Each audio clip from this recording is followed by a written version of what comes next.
Hey y'all, welcome back to the channel. Come with us as we recap more foolishness. Trifling, murder, and foreign men is the perfect combination for this Tubi movie. When two masked men enter Victor Collins' Upper Marlboro home, Victor hears them and quietly goes to take his gun. As the men take money from the safe, Victor shoots at them and injures one of them. A shootout ensues between Victor and the other man, and Victor gets shot in the forehead and dies. The unharmed man then shoots his injured accomplice and runs away with the money. Yeah, double homicide. 3 days later, Jacob convinces his girlfriend Hope to celebrate their anniversary weekend at Wolf Creek camping, glamping in the woods. In the woods? She speaks my language. While Jacob is in the bathroom, Hope's ex-boyfriend Derek, who's parked outside their house, calls her. Hope tries to avoid him, but Derek tells her that they have unfinished business. Oh, Hope is played by Yandy Smith, so you know this about to get ratchet. When Derek gets home, he sees Victor's death reported on TV, along with the death of his accomplice, Jose Fernandez. As it turns out, he was the other robber, and he pauses the counting of his money to call his girlfriend, Jada, whom he invites to Wolf Creek. Derek kinda fine. The next day, when Jacob asks Hope why she's not taking her red car, she says her car doesn't fit the camping aesthetic. They then depart for Wolf Creek, with Hope taking her gun and taser with her. While Derek and Jada drive to the campsite, they get pulled over by a cop. He's shocked the two are going out camping. You two are going camping? Oh, that's kind of racist. The officer warns the two about the murder a couple nights ago, not knowing it was Derek who was responsible. After 4 hours, Jacob and Hope finally arrive at Wolf Creek, and Hope gets spooked by Santa Claus. We're in the middle of nowhere, and there's a white man with a shotgun. However, they're the owners of the campground, a married couple, Henry and Annette Brown. As they check in, the owners remind Hope and Jacob about their bathroom not working because the previous people tore it up with a big deuce. And the real horror begins when Hope realizes she has to use the porta potty during their entire stay. They give them the campground map, invite them to join them later for the campfire, and inform them that another couple is also arriving. To Hope's horror, as soon as they step out of the office, Derek and Jada arrive. Oh, it's just a love and hip-hop reunion up in here. Hope tries to ignore them, but Derek immediately acts friendly with her and Jacob, who doesn't know who he is. Derek tells Jacob and Jada that he and Hope dated, making the atmosphere a little awkward. Derek tells Jacob he got a good one, and pets Jacob's potbelly. No, he's trying to play me like the Pillsbury Doughboy. In their pod, an annoyed Jacob asks Hope about Derek. Hope shares that Derek was the first guy she met when she moved to DC 4 years ago, and they dated for a year, but he ghosted her. She adds that Derek then randomly popped back up and tried to pick up where they left off, but she had already moved on and started seeing Jacob. Jacob suspects that Derek might still have feelings for her and thinks that it's sketchy that Derek just pops up in the camp at the same time they are there. Hope thinks it's sketchy too and suggests leaving if he's uncomfortable, but Jacob decides to stay to not ruin their weekend. Somewhere in the woods, Derek is carving a heart with his and Hope's names in it on a tree. The owner's dog, Duke, barks at him, but he scares him away. During the campfire, Jacob and Hope and Derek and Jada share how they met. After Henry and Annette leave for bed, Jada asks Jacob and Hope how they keep it interesting in the bedroom. Jacob and Hope refuse to answer the question, prompting Jada and Derek to mock Jacob because they know he's average at best. Later in their pod, Jacob expresses his annoyance, prompting Hope to once again assure him that she's over Derek and suggests leaving if he's so bothered.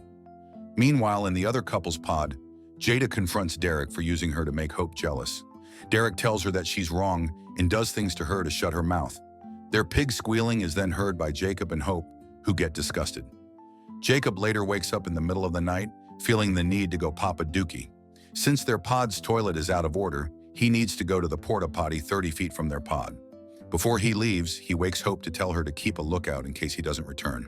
While in the porta potty, Jacob hears a suspicious knocking sound, scaring him.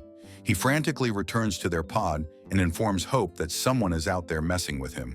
However, since he didn't see anything, Hope tells him that it's just nature, and they go back to bed. Little do they know, Derek is outside staring at their pod. Duke barks at him, prompting Derek to gun him down. Jacob hears the shots, but the sleepy Hope dismisses him. While Derek is burying Duke, Henry arrives, startling him.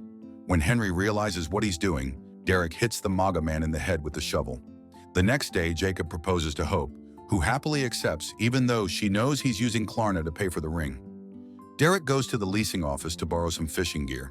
There, a worried Annette tells him that Henry sometimes likes to go hiking early with Duke, but he never leaves without kissing her, and she hasn't seen them all morning. Derek tells her not to worry because they're probably just out there, and promises to keep an eye out for him. The TV news channel flashes Derek's sketch and perfectly describes him as the Upper Marlboro crime suspect. Realizing she's with a killer, Annette begs him to spare her, promising to keep quiet, but Derek takes her out. While on a hike, Jacob and Hope find Derek fish shooting with Jada. Derek invites them to join them, and they hesitantly accept. What in the white hell is fish shooting? After Jada and Hope leave the men to set up a day picnic, Derek points his gun at Jacob, asking him what he'll do if his life depended on taking someone else's. When Jacob, out of fear, says he'll do it, Derek laughs and tells him he's just messing with him. A shaken Jacob then leaves to find Hope. I would have noped the F out of there. Jada tells Hope that she and Derek have been together for almost 3 years, and he was so in love with her because he used to talk about her nonstop, even when they were already together. She adds that he was so heartbroken when Hope ghosted him and admits wanting to laugh because guys deserve it. While eating the fish Derek caught, Jacob volunteers to take on fishing duties the next day, saying he'll ask Henry for tips. When Derek says the Browns were a little off, Jada brushes it off, saying he swears every white person is suspicious to Derek. When Derek learns that Jacob proposed for their anniversary, he congratulates them. However, when Jada excitedly talks about babies, he calls her out for rushing people to have babies, prompting her to walk out. Later that night, in their pod, Hope wants to post a photo of her engagement ring, but there's no service, so she goes out to find some. She finds Derek just right outside their pod, who then asks her about their relationship. She tells him that whatever happened between them will stay between them, and she's moving on. Jacob sees them talking, but is unable to hear what they're saying. When Hope returns inside their pod, she notices Jacob acting a little off, but before they can talk about it, their pod and the entire property lose power. Since the leasing office seems to be the only one with power, Jacob volunteers to visit the Browns to see if they need help with the generator. In the leasing office, Jacob can't find the Browns and is startled when he sees Derek. Derek gives him 2 of his candles and says that the Browns are probably sorting out the brownout because he can't find them either. A frantic Jacob returns to their pod, and the power returns. When Hope asks why he seems scared, Jacob shares that he can't find the Browns anywhere, and he bumped into Derek, who was also looking for them. Starting to have a bad feeling, they agree to leave in the morning. The next morning, while loading their bags in their car, Jacob notices Hope's carry-on and asks what's in it. She tells him it's her anniversary bag, which contains the surprises she has prepared for him. Hope goes to the leasing office to turn in their key while Jacob waits in the car. To her horror, while snooping around the office looking for the Browns, Annette's corpse falls on the ground. Unfortunately, before she can run out, Derek brings in Jacob at gunpoint. Derek calls Jacob pretty boy for some reason. Bitch, where? Derek admits to taking out the Browns, saying he had to, even though he didn't intend to, because of what they know. After confirming that he is indeed the suspect on the loose, he tells them that Jada knows nothing and asks them to say nothing to her. Hope spits on Derek, who then slaps her and threatens to shoot Jacob, who tries to retaliate. When Derek expresses his anger to Hope, Jacob takes Hope's taser from her pants and tases Derek.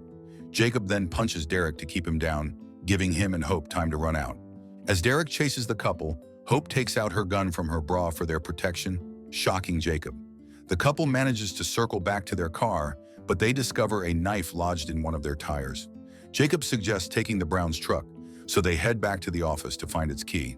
But when they get there, a distraught Jada, who thinks they took out the Browns, hits Jacob in the head with a shovel. Hope informs Jada that it was Derek who took them out, but she has a hard time believing her. However, when Hope calls Derek D, Jada stops crying and starts attacking her, accusing her of still wanting Derek's D. When Jada won't stop, Hope fights back, grabs her gun, tells Jada she tried, and fatally shoots her. Damn, killed her, when she could have just gotten one of her goons to attack Jada. You had somebody come to fight Are me. you crazy? When the bleeding Jacob awakens and gets shocked upon seeing Jada's corpse, Hope says it was self-defense. Hope then takes the truck keys from Jada's pocket and takes her carry-on before heading to the truck. Unfortunately, as they drive away, Derek shoots at them, causing them to hit a tree, knocking Hope unconscious. Derek takes Jacob out of the car and fights him. He then points a gun at him, but before he can shoot him, Hope awakens and fatally shoots him from behind. Jacob and Hope then quickly drive out of the camp. When they see cops behind them, Hope prepares for a shootout. After the cops just pass them, a shocked Jacob expresses his disbelief with his fiance's behavior, prompting Hope to ask him what he'd do if his life depended on taking someone else's. The couple stops at a gas station, and while Hope is in the convenience store, Jacob checks her carry-on and gets shocked to see bundles of money in it. Shortly after, he gets horrified when Hope casually and coldly calls the Browns' death as unfortunate. When they get back on the road, Hope turns on the radio, and they hear a report that Victor's neighbor's doorbell camera captured the suspect's getaway car. A red four-door vehicle with a license plate number WR4-13YE. This makes Jacob think because it sounds so familiar. As it turns out, Hope was with Derek and Jose the night of Victor's death as the getaway driver. She was using her profession as a real estate agent to scope out homes for Derek to rob and was the mastermind behind the heist. They didn't expect Victor to be home as he was supposed to be away for the weekend. Because of Victor and Jose's deaths, Hope decided to part ways with Derek and avoided getting seen with him. But she still wanted her cut. So when Derek called her, she instructed him to secretly meet her at Wolf Creek so he could give her her money. The night Jacob saw Hope and Derek talk outside, Hope told Derek she'd never get back with him because he took out Jose. Nobody was supposed to die. And the night of the power outage, while Jacob was asleep, Hope finally got her money. When Jacob realizes that the getaway car is Hope's, Hope guns him down. Damn, that twist be twisting. Who knew Yandy Smith got that assassin in her? What did y'all think about this one? If you like this video, make sure you subscribe and turn on notifications because YouTube isn't recommending my videos.